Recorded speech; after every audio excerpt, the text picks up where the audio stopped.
ಉರಿ ಬಿಸಿಲು ತಂಪಾಯ್ತು ನಿನ್ನ ನೋಡಲು, ಮೈ ಏಕೋ ಬಿಸಿಯಾಯ್ತು ನೀನು ಮಲಿ ಬಂದು ನಗಲು.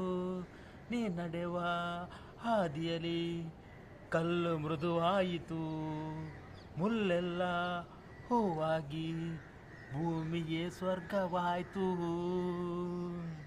ನಿಂತಲ್ಲೇ ನೀರಾಗಿ ನಾ ಕರಗಿ ಹೋದೆ, ಶಬಾಷ್ ಕರೆಯದೆ ಬಳಿ ಬಂದೆ, ಸಡಗರ ತರಲೆಂದೆ ಮನ ಒಂದಾಗಿ ಜೊತೆಯಾದೆ. ಬಯಸದೆ ಬಳಿ ಬಂದೆ, ಬಯಕೆಯ ಸಿರಿ ತಂದೆ, ನಿನ್ನ ಅಂದಕ್ಕೆ ಬೆರಗಾದೆ. ಶಬಾಷ್ ಗೆಳೆಯ ಶಬಾಷ್, ಬಾ ಗೆಳೆಯ ಬಾ.